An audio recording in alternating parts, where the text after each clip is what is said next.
Alright, so I want to make a follow-up video from yesterday, and I want to try to explain it a little bit more simply with a little bit better background, with the signs that I don't have to blur. But what I want to say is, like, so I trade GBP USD, Great British Pound versus US dollar. Another good one to trade is Great British Pound versus the JPY, Japanese Yen. Now that one moves, it's more fluid, but it's more dangerous. So if you get in on the wrong side of the market, it can really take off, and is super liquid, very high volume, probably the highest volume currency pair that you can trade. But the point of the video is I want to try to make this simple as possible for you guys to understand. So basically, we'll just talk about the GBP USD, since it's the one I'm most familiar with. This is the one I trade most often. So we're going to just break it down real simply, and I'm going to talk about how to set up quarter levels. We're going to start with the highest time frame possible. So you want to zoom out to like the monthly or the weekly candlestick charts, and you're going to want to put a thick red line on the 100,000 level, the 1.0, and another thick red line on the 2.0. That's the 200,000 level, because there's a 1 digit followed by a decimal followed by 5 digits, so it's 6 digits total.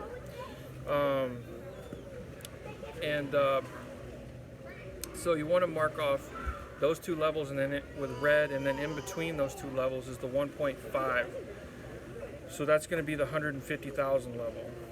So you want to mark that off with a thick orange line. So you've got the two red lines, and you've got the one orange line. Now those are your highest time frame lines right there. Now in between there, you've got another major level that you need to mark off, and that's going to be the 1.25 level, or the 1.25 thousand level. Okay, you want to mark that off with a thick yellow line, all right? And then you've got the 1.75 or the 1.75 thousand line. Mark that off with a yellow. So you got three colors. You got red, you got orange in the middle, and you got yellow in between the red and the orange. Now, what is that? Well, those are just the highest time frame prices that the price is going to bounce off of, right? So in other words, it's not likely that the currency pair is going to get above 2.0. It's not likely that it's going to get below 1.0. It's going to bounce around in between there, right?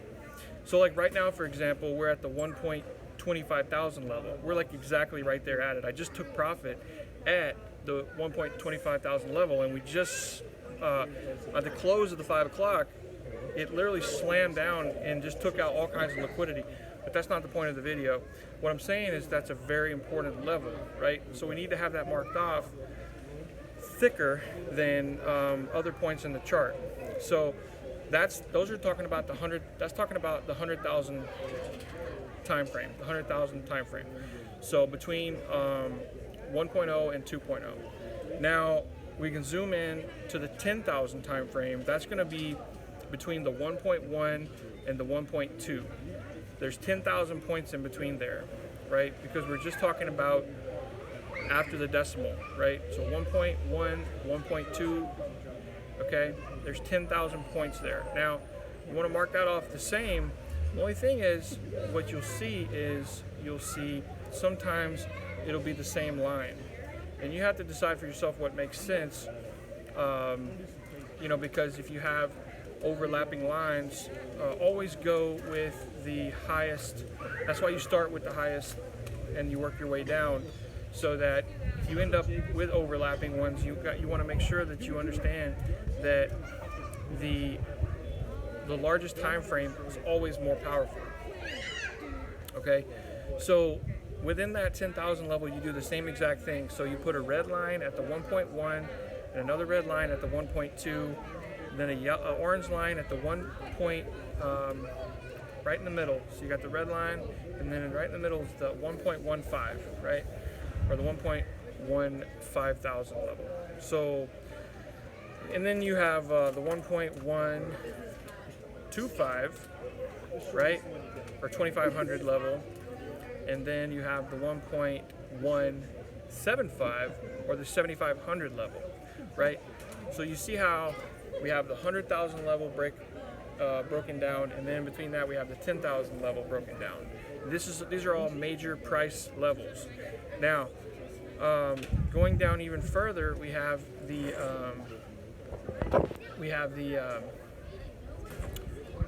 1,000 level, right? That's going to be the 1.11 or the 1.1 thousand, right? And then you mark a red line there, and then you have the 1.12 or the 1.12 thousand level.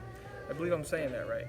And yeah, 1.11 thousand and 1.12 thousand, right? So 1.11, 1.12, that's going to be your 1,000 levels right there. Mark it in red, and then in between there, halfway in between is going to be 1.11500 or the 1.115, right? 1.11500 level. And that's going to be marked in orange. And then in between there, you've got 1.11 250 level, right? So you see, next you mark that in yellow. Next you have the 1.11 750 level, right? So that's 750 point level. Mark that in yellow. So you see how you have the red and then the orange in between and then the yellow in between that. Now you've got all your levels. You know, you don't have to do all the levels in between the 1.0 and the 2.0, but you can if you want to spend the time. But you know, basically just do 10,000 points, give or take, or 5,000 points on each side ish, because it's not always going to be exact, but you know, of where price is, right? And so once you have those levels in place, you need to start make sure you learn and make sure you know how to read candlesticks, Japanese candlesticks. There's a great book that I've got over there called Japanese charting techniques. And I'll grab the book real quick.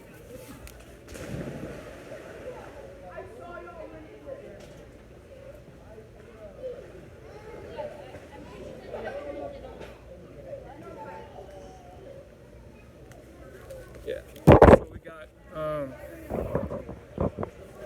this book right here is the one I'm talking about. Japanese candlestick charting techniques.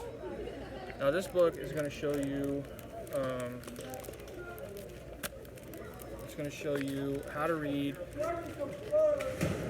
Japanese candlesticks. It's going to show you all the patterns and stuff. Now there's something that you need to understand. There's three phases in the different types of phases in the market. You've got well, basically two: trending and consolidation, right? So you've either got an uptrend, consolidation, or a downtrend. Now, when you learn these patterns, you're going to learn reversal patterns, continuation patterns. But it's important to understand that a reversal pattern does not always mean that the market is going to reverse.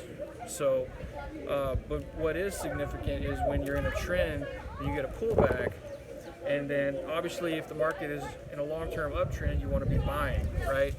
So then when you get a pullback, and by the way, you should be using volume and looking, and when the volume should be going up, when the market's price is going up, and volume should be down when you're getting a pullback or a correction. So you want to keep an eye on the volume. But when you do get a pullback, especially to a significant key level, you know, and understand, obviously, we talked about the reds levels being the most important, obviously, and having them different thicknesses, which is one reason why I like trading views, because it makes it easy to have different really noticeable different thicknesses. Sometimes that's not always, like on MetaTrader, they only have like 4 options or something like that. So anyway, but when the price pulls back to a major level, like maybe a 5,000 or 500 level, or a 5,000 level, or a 50,000 level, or a quarter point. Basically, you have 1,000, and then you have like a half quarter, and then you have a quarter. So you have whole levels, which is like your between your 000 and your 000.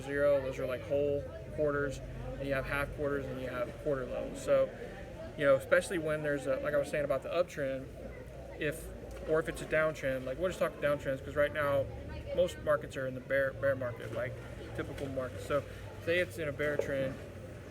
Now there's a difference. Now volume is more important on an uptrend. For price to go up, it needs a lot more volume than for price to go down, because when price will sometimes fall on its own weight. So if we're talking about an uptrend, then you want to make sure that you're seeing volume that's pushing price up. And then when volume falls on a pullback, then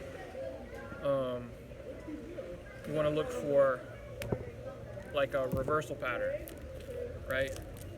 Because it's more common to get a reliable reversal pattern on a pullback or a correction than it is on a major trend. And by the way, trends don't turn around quickly. What you'll see is, I don't have my other book here that shows it, but what you'll see is like a gradual change in the trend lines, right? And they'll sort of level out, and then you'll start getting lower lows and stuff like that. So, but anyway, when you're looking at continuation patterns and reversal patterns, just understand that the reversal patterns are going to be more powerful, more reliable when you use them to trade with the trend after a pullback on a downtrend, or uptrend, or if it's a downtrend, then the push up, or whatever you want to call that, you'd be looking for bearish reversal patterns or bearish candlesticks like that. So, but obviously you want to use trend lines, moving averages. I use stochastic oscillators, multiple time frames sometimes, so that I can line it up. So I got the 4 hour over here, the 1 hour, the 30 minute, the 15 minute, the 5 minute, and sometimes I'll use like the 1 minute. Just because sometimes the 1 minute can tip you off to what the 5 minute is doing. So, yeah, so quarter levels, that's most important. Next is going to be, which direction is the long-term trend going? By the way, I forgot to mention in my yesterday video, Fibonacci levels, right? So Fibonacci levels help you to see the different areas where the market is likely to turn around, like the halfway point. So example, if the market is in a downtrend, right, like this, and you get a pullback, like let's say the market went up and then it went down, and then now you have a pullback. So you put your Fibonacci, you drag it down to here, and that's how you do that. And I may be like backwards with the camera, maybe like the downtrend is coming here, and then the pullback is here. So you put your Fibonacci and drag it down to here. So there, that would be better for you to see. And then, so price is down here, is your high and low Fibonacci, and then there'll be like a 50 level and a 61.8 level, and sometimes it turns around on the 50 level and goes down a little bit, or it goes down all the way. Sometimes it goes, reacts off the 50 level and then goes back up to the 61.8 level before going down. So learn those things, and learn how to use trend lines. Obviously, you want to start on the higher time frames, like the daily, and then work your way down. You could do the monthly. You could do a monthly trend line in different colors, right? So say you do your monthly trend line in red, and then maybe you do your daily trend line in orange, right? And then you do your 4 hour or your 1 hour trend line in yellow, right? And then all your other trend lines will be in white, right? Because those are all just temporary trend lines anyway, because you're buying and selling in between the major trends, right? Because you've got the like for example, you got a major downtrend, right? And then in between the and in between the downtrend, you're going to get these pullbacks, right? So the major trend is down, and then you've got your pullbacks like that are about either halfway or 61.8, level, and then it reacts off of that. So really, it's like a 1/3 ish or 2/3 ish. To where it'll pull back, and so you'll have like the long-term trend is down, but then you'll have a shorter-term uptrend. But then within that uptrend, you'll also have some even shorter downtrends, right? As that works up like that, see?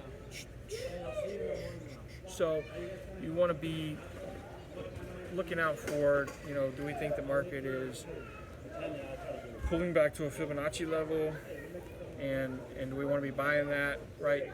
So you want to look at how the candlesticks are behaving, what the stochastic oscillators look like when it gets to a super oversold position.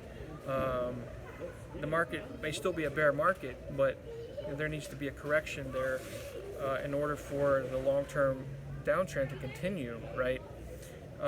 Another concept that I want to mention, but before I mention that one, I want to talk about real quick, before I talk about liquidity, I want to talk about the actual, make sure that you learn these and memorize these. I think we already talked about it basically, but basically there is this book right here. Grab this book. This is like the gold standard for learning technical analysis and financial markets.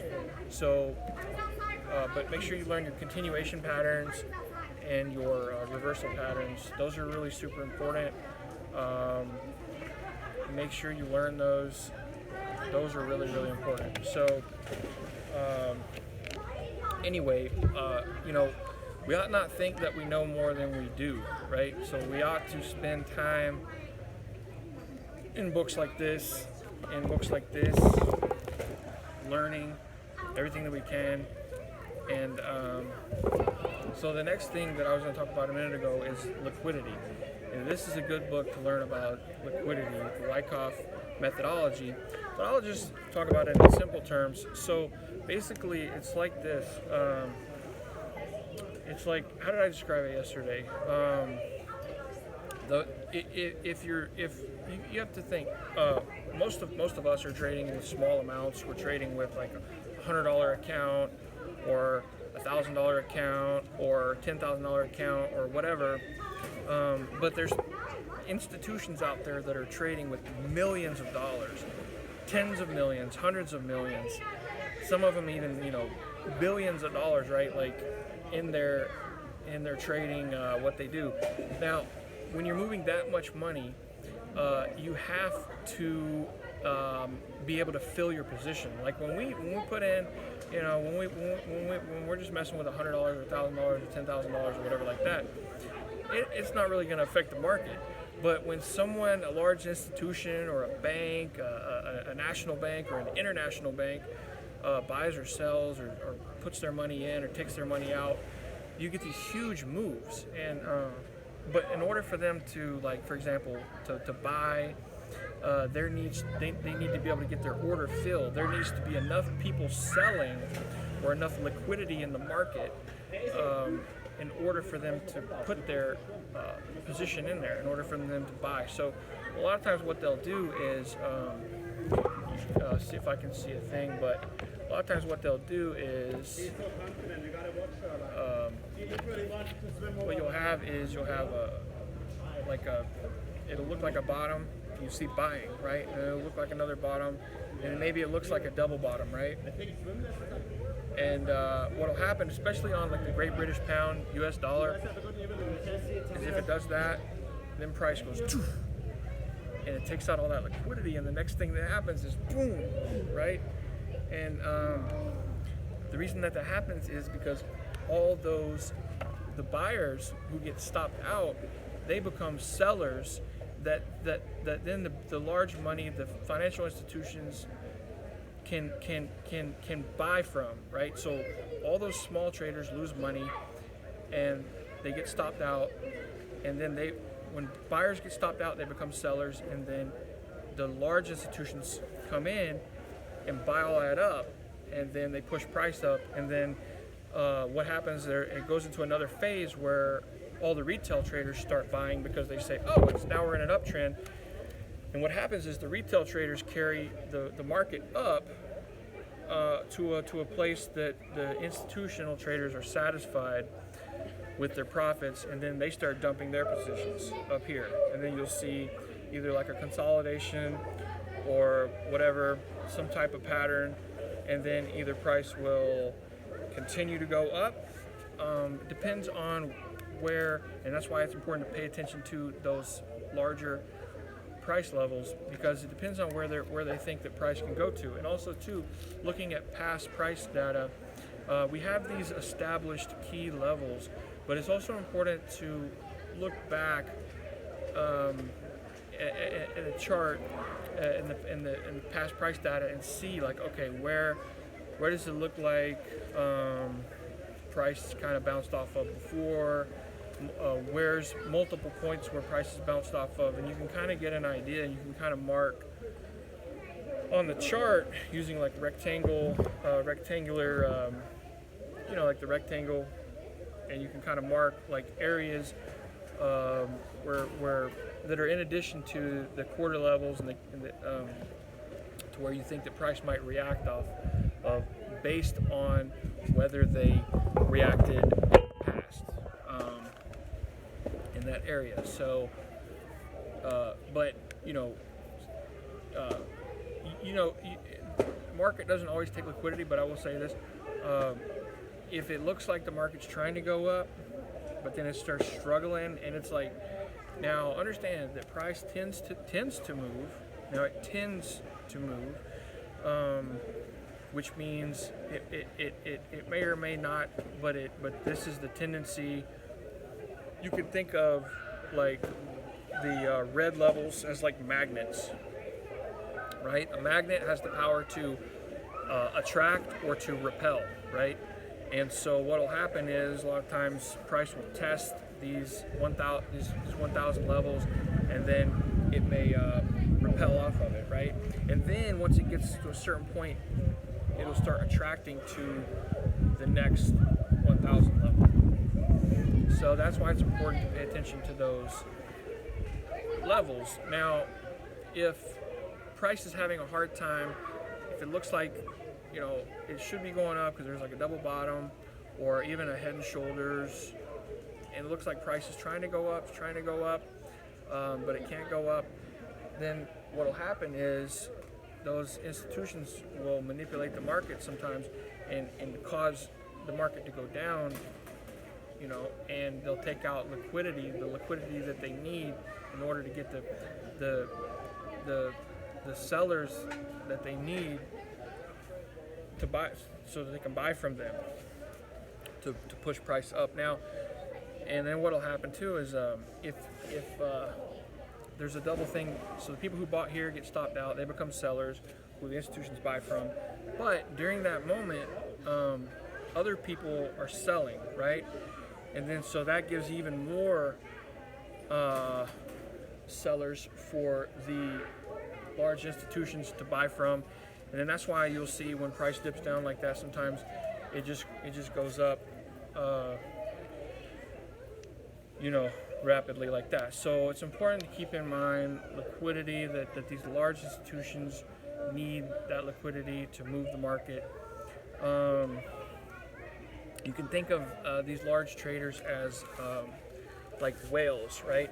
And maybe we're like the sharks, like the baby sharks, or I don't want to say we're guppies or even God forbid say we're plankton, but maybe we're baby sharks. Some of us maybe we're sharks, but we want to swim with the whales, right? In order to swim with the whales, you have to know where the whales are, and you have to know which direction they're swimming in, right? So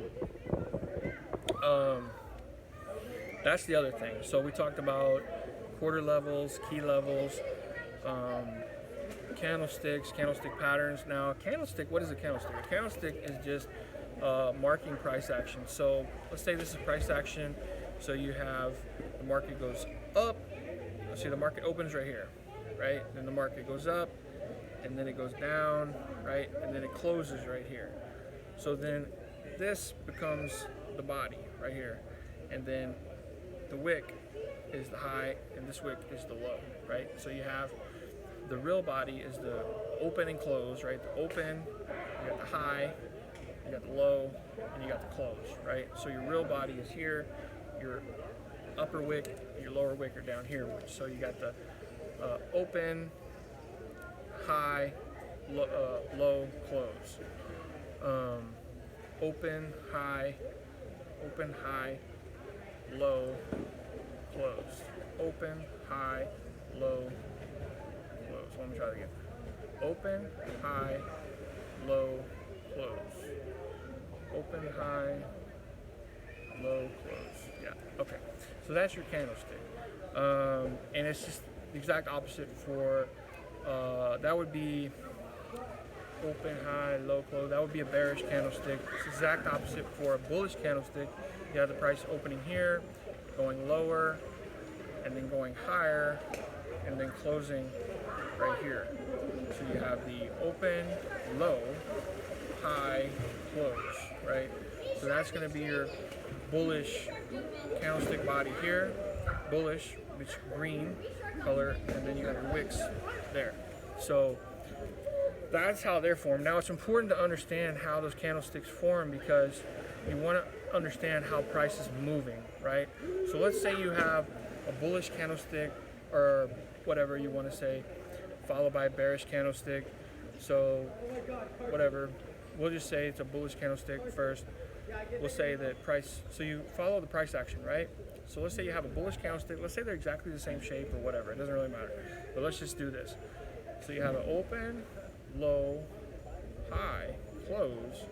Then you have an open, high, low, close, right? So you got the green candlestick over here and the red candlestick over here. You know, and that's how they get their different colors, right? And so it's important to understand the flow of price, right? So it'd be like this.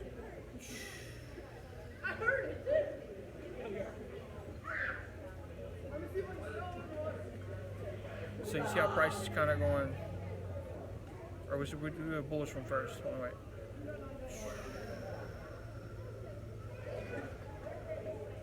And then a bearish one, right? So you see that flow of how, and you need to understand how price is moving, right? So you can, when you get to more complex patterns and stuff, you can understand that, okay, first price opened here and then it went down and then it zipped up and then it kept going, and that's why it's a green candlestick with a large wick. And it's important to understand that so that you understand how price is flowing, right? Because what we're really trying to do is predict future price action, right? When we take a buy position, we're anticipating price to go up so that we can sell at a higher price, right? So in order to predict future price, then we need to understand the flow of past price and the flow of the current price, and where we are in terms of, in relation to quarter levels, in relation to trend lines, in relation to candlestick patterns, and so this is also, you know, when you're using multiple time frames, you know, you're looking more at like individual candlesticks. For example, when you're looking at the monthly and the weekly and the daily, when you start getting down to like the 4 hour and the 1 hour and the 30-minute and the 15-minute and the 5-minute and all that, then you're looking more to try to find patterns, right? And the lower time frame you get, the more patterns you're going to see, right? Because there's more candlesticks.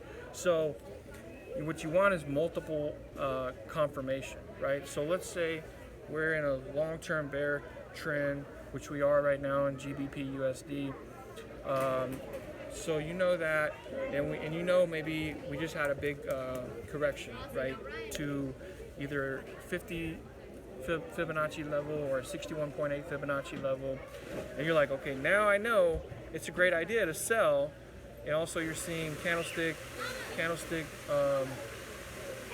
indications, bearish candlestick patterns on the smaller time frames, like the 5-minute, and then you're seeing bearish candlesticks on like the 1 hour, the 4 hour, the daily, whatever. So you're like, all right, man, let's do this. You know, get this money in there and just sell that puppy all the way down. Sell every pullback at every key level, and that's why it's so important to use these quarter levels. You know, these 250 levels are so important because now let me say this. You know, understand that you know, price is not going to behave perfectly, right? So you have these major levels, these red levels, and then you have these orange levels in between.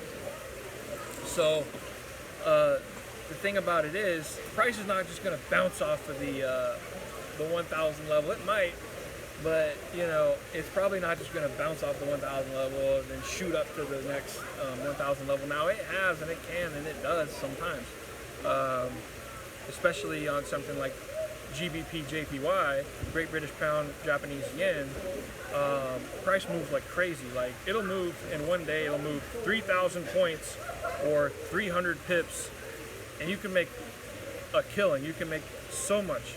It's ridiculous. Like, you know, but it's also more dangerous because it's more fluid, right?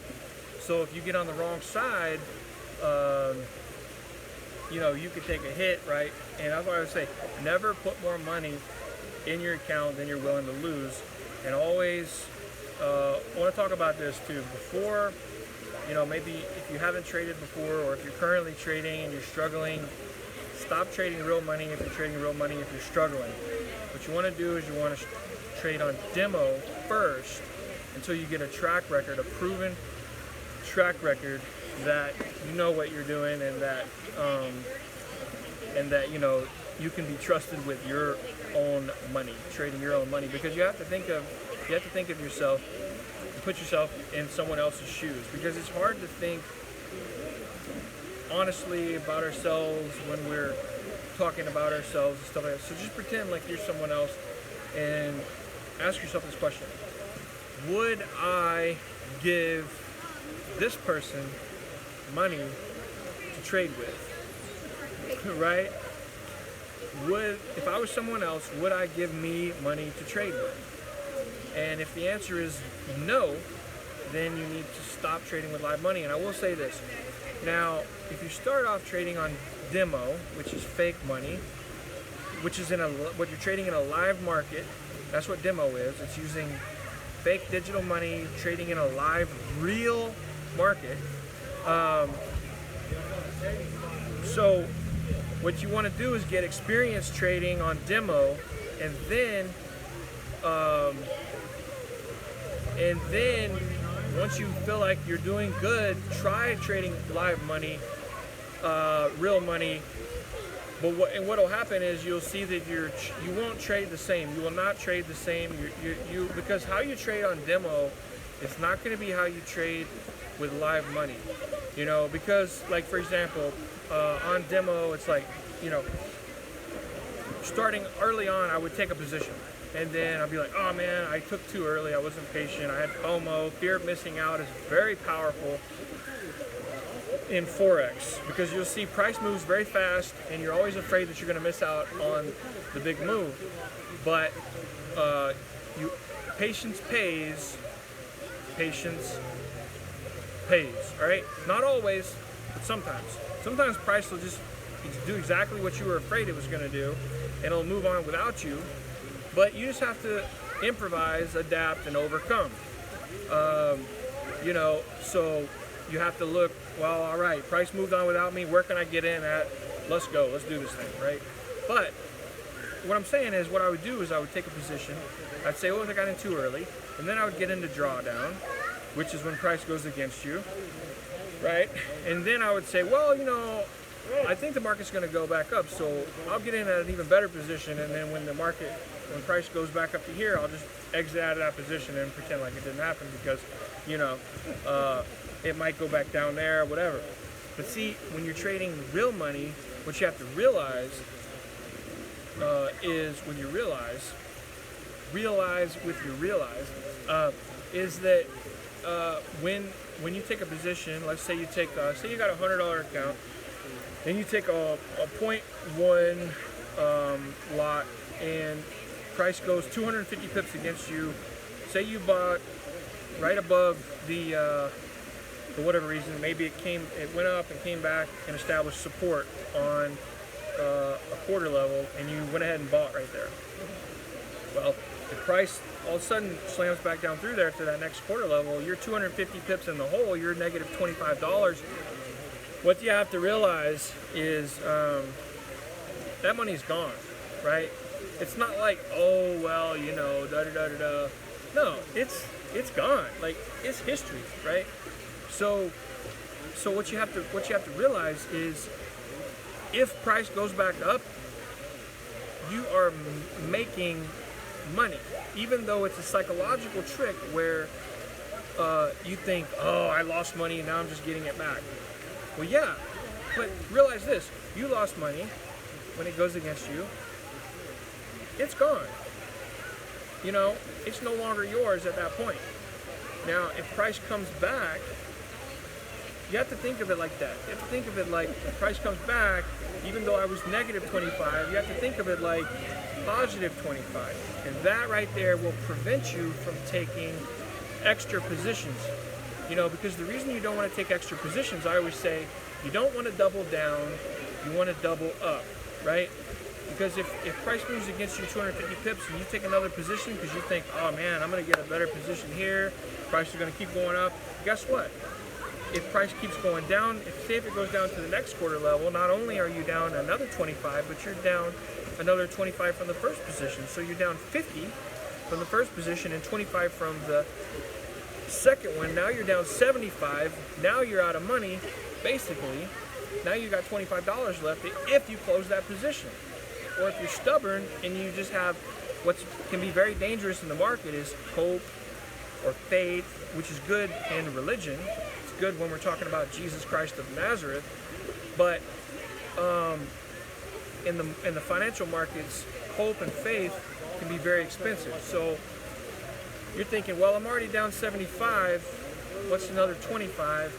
Maybe it'll come back up, and then it doesn't, and it goes down, and you get margin called, and now you're out of money, and now you got to put more money in there. And that's called blowing up an account.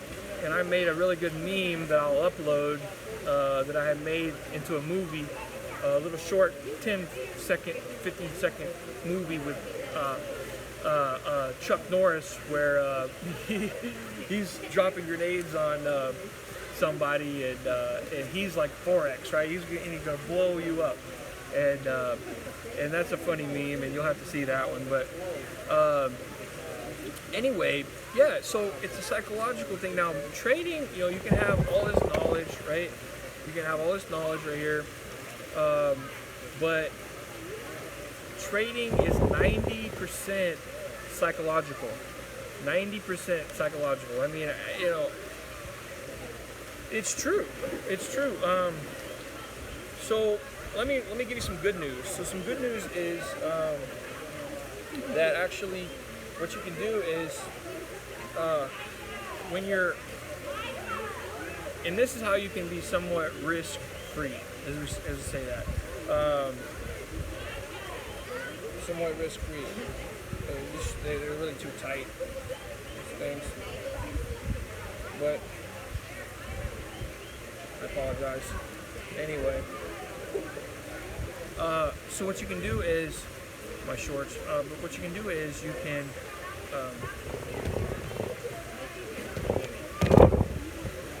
what you can do is you can buy down here at the 1,000 level, right? And then you can see what happens. Now, does price go against you? What do you think? Do you think it's looking bearish instead of bullish?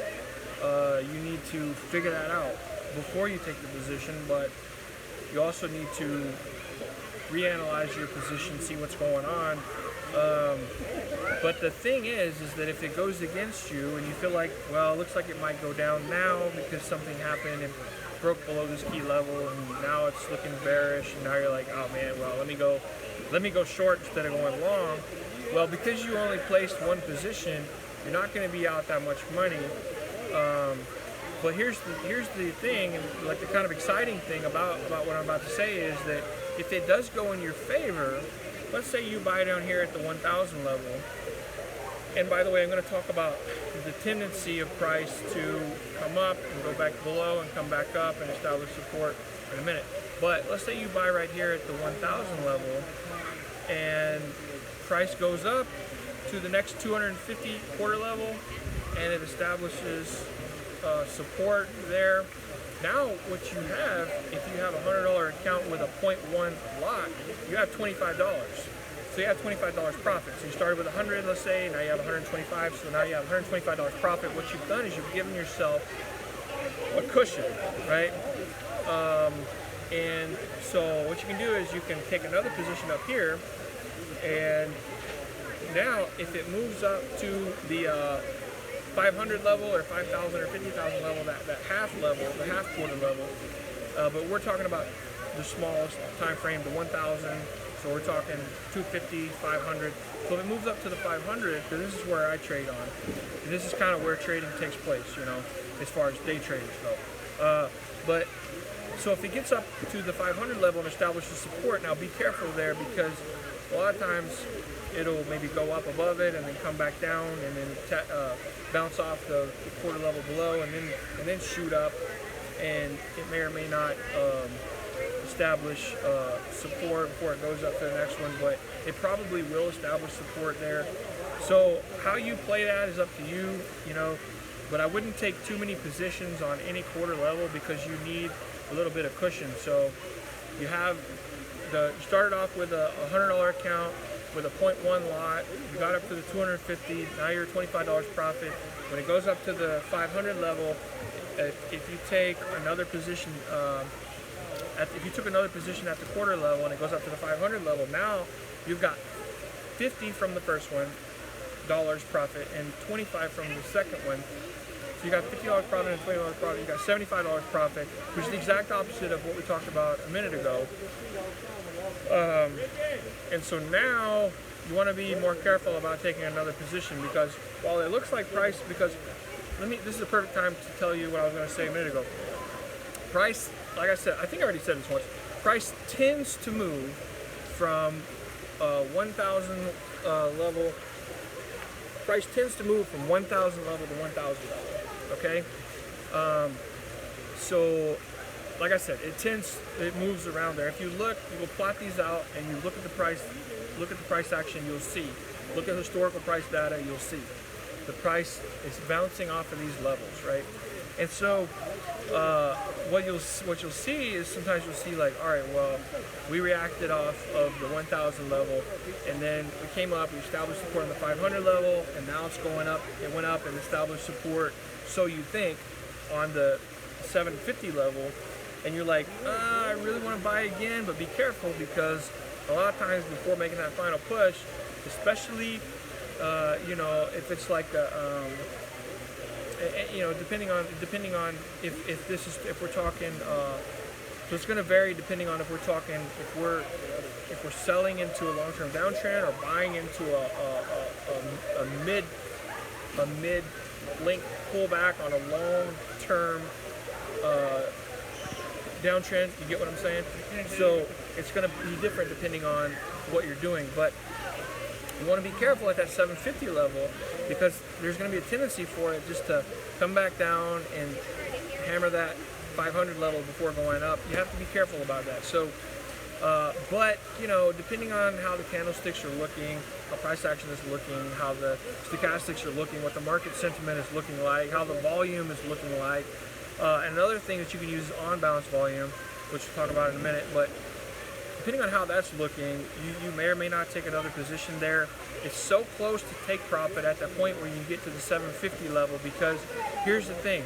You don't always want to take, for me, like I don't always take profit I mean, I usually don't take profit at the, 1,000 level because everyone else is trying to do the same thing. So I usually try to take profit at the 950 level or like the 925 level. So it's 50 points below or 75 points below.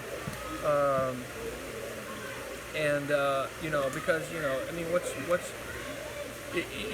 you better to go ahead and take profit and just be done with it rather than wait for everybody else to take profit and then all of a sudden price starts nosediving like that. And you're like, oh man, I had so much money right here and now it's gone. Look, take profit at ideally the 1,000 levels. Now, just the other day, yesterday I think maybe, or the day before, I thought price was going to go to 1,000 level, and it should have, right? Because it just come from another 1,000 level, but it didn't even make it close. Now it doesn't have to touch the 1,000 level to complete it. Some people have different ideas of when a 1,000 level is completed. Some people say different things. It's 100. If it comes within 100 pips, it's complete, or something like that. Or if it comes within 50 pips, or if it comes within 75 pips, you have to make that call for yourself. But in this case, if I remember correctly, it bounced off the 750 level. So you may just want to take profits at the 750 level, but keep an eye on it. You'll see if and that's how it is, right? It's like playing a sport or whatever like that. You have to practice and get good, and you take your chances, right? And but this is why it's important to be locked in and pay attention. Now, I will say this: you don't have to stare at the charts all day long. Okay, you don't have to stare at the charts all day long, but you do need to be paying attention at key levels. So what you can do is you can set alerts, like on TradingView or whatever. You can set alerts to where it'll send you an alert when price gets to a certain key level. And so then you can kind of look at it, or you can just do like me and just ABW, always be watching. Always checking the market and stuff. You see everybody else just like, looking at their phone, right? But, even though they don't have to or whatever. Me, it's like the opposite. I'm like, well, I'm just checking the market, and like I'm trying to stay off, but yeah, I mean, it's important to pay attention, especially around entries and exits. Obviously, this may sound like common sense, but yeah. So we covered quarter levels. We covered trend lines, candlesticks, price patterns. Go study all that on your own. We've talked about trend lines. How price tends to draw a trend line. It's like, so say it's a downtrend. You have this like that. A trend line is just going to be so you have this, and then a trend line is just going to be on the top of that. So what you want to do is you want to wait for price to come up on the touch the trend line and then come back down, right? And that's kind of like the ideal thing. Now, if there's a key level there, the price comes down, and you got a trend line, a key level right here, in this spot right here, when price is coming up, and you got this key level right here, boom, that's where you want to try and sell, right there. So you want to keep an eye for candlesticks, and also the trend line and stuff like that, and keep an eye on volume to make sure that the appropriate volume. And like I said, volume is more important on like a bottom reversal. Volume is extremely important on a bottom reversal, but for an uptrend period, volume is more important. For price to move up, volume is always more important for price to move up than for price to move down, because a lot of times price will fall on its own weight or just lack of interest. And so that's why, especially like in an uptrend, when you're looking for when you're looking at like what's a pullback or what's a correction, you know, it's easier for price to pull back on an uptrend because it's more natural for price to fall than for price to go up. So for price to go up, you need heavy volume. So on a downtrend, you know, but now on a downtrend, you still want to see heavier volume when price is going down than when price is going up, because volume is what? Volume is just basically the volume of orders, the volume of positions that are being placed, right? So it's market interest, right? And you want to keep an eye on that. Now, on balance volume, you know, I don't fully like understand that. I haven't really like studied it a lot, but I do have it on my chart, and it does seem to be interesting. And you know, I just started using it a few days ago, but supposedly it's supposed to go more in line with the trend, you know, and so it's interesting to look at. Another one I've got on there is accumulation distribution, which I got to do more study on. So I've got volumes, stochastic oscillators, unbalanced volume, accumulation distribution, and there's another one that I've got that I can't I'm not sure I can be able to think of it right now, but it may be, I don't know, I'll have to get back to you on that. But anyway, so we've covered quarter levels, key levels, we've covered candlesticks, candlestick patterns, which are going to be continuation patterns or reversal patterns, and we've also covered trend lines, and we've covered you know, a lot of different things, but and so we've covered a lot. We covered liquidity, we talked about that, and what else do we have to talk about? Okay, so a little bit on market psychology. So basically, you want to watch out for emotions, and you want to watch out for FOMO, fear of missing out. You know, you want to wait on the best prices. You want to think about taking trades based on price rather than based on emotion, right? So sometimes what can help with that is to put in market orders or buy or sell limits or buy or sell stops at certain key levels, depending on where they are in relation with key levels, quarter levels, or trend lines, depending on what price action is doing with candlesticks and all that. And so, you know, what else can we talk about? Your psychology and how you trade. You don't want to be flip-flopping now, but you want to be able to admit when you're wrong. Now, it's an asset to be able to quickly admit when you're wrong and to get on the right side of the market, but don't be flip-flop and always be changing your mind, you know, because if you do that, that's a very fast way to lose all your money that you have put in your trading account. But, oh, and I want to go back to real quick before I finish the video, is starting, remember how I was talking about how I used to trade on demo and how it's different because you'll sort of do differently when you start trading live money. And I talked about realizing that when it goes against you, you've lost that money, and then when it comes back, you get that money back. It's like making money, even though it was negative. You have to think of it like, even though it's in the red and it's negative, when it goes back up, when you're selling or buying and it goes down, even though it's in the red and it's negative, you have to think in terms of it's already gone. So when it goes back up, you have to think in terms of making money. So that's the difference between trading on demo. You won't be thinking like that, but on live money, you'll be thinking, because it's a cumulative effect. If you sell here, it goes down to the next quarter level, and you sell there, and it goes down to the next quarter level. Now you're down 75. Instead of just waiting to see what happens. If it breaks, basically, if you take a position here and it goes down to the next quarter level, and it breaks down below that, get out. You know, depending on where you are with where you are at your price levels, your key levels, your quarter levels. But the other thing can happen too is where when it does go in your favor, when you buy here and it goes in your favor to the next quarter level, then you have, like I said, you have $25.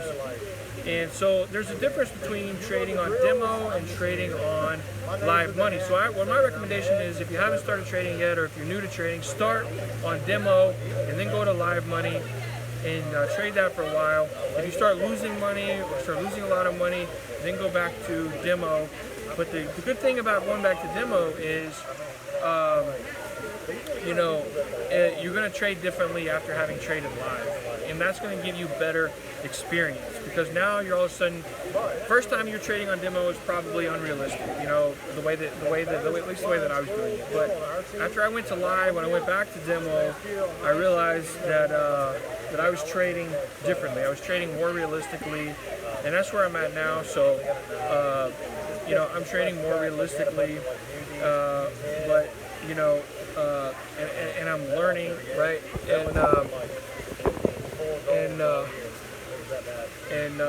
And that's where I'm at now. But it can be a brutal game, or it can be really, really exciting. When it's going your way, man, there's no other feeling like that, I'll tell you. So you just got to get in there, jump in the water, and start swimming. Because that's the only way to learn, right? It's just like doing anything. You're not going to learn how to play baseball unless you go out there and you start playing baseball. You're not going to learn how to swim unless you get in the water. And so that's why I like, demo. Like I said, trade demo and then trade live money and then go back to demo. That's probably your best bet, unless you just get into live trading and you're just super successful and like that, which can happen. So anyway, this is kind of some basic stuff. It's pretty noisy here. I know I'm making a lot of noise, but anyway, I wanted to get this video to you, and hopefully it's helpful. And also, it helps me to make these videos because it helps me to orchestrate my thoughts and everything that I've learned, and hopefully teaching it to someone. It'll be helpful and useful to you guys, hopefully. And if you liked it, go ahead. And I know I hate when people ask this every single video, but I gotta say it. If you liked it, then obviously like it, hit the thumbs up, and if you want more content like this, then subscribe. Leave a comment down below. Let me know what you think. Let me know if it made sense. If you have any questions, I'll be happy to answer them. Let me know what you thought.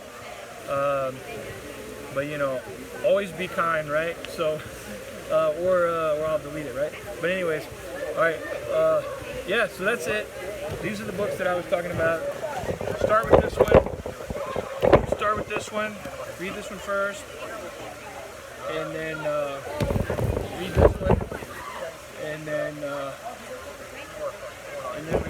read this one, right? And so this video is almost coming up on 1 hour, and hopefully that was helpful. I'm sure I forgot something, but I can always make another video later. And also I'm going to make a video kind of explaining all this stuff on a whiteboard, so that for you visual learners, you'll be able to see that more clearly. And also I'll probably make a video where I'm actually talking over the chart, so I'll actually show you on a real live market chart, like Great British Pound USD. I'll show you my key levels, or I'll go on like Trading View, and I'll show you Trading View, my chart on Trading View and MetaTrader 5, so you can see kind of what the difference looks like. Yeah, but hopefully this video was helpful. Hopefully you liked it and got something out of it. Let me know. And yeah, thanks for watching, and I really appreciate it, and we'll see you guys later. Alright, today is Friday, what is it, May 17th or something, or May 17th I think, 2022, and my name is Blake, also known as Forex Money Flipper. And yeah, thanks for watching. I appreciate it. Let me know what you thought. like and subscribe, and we will see you later.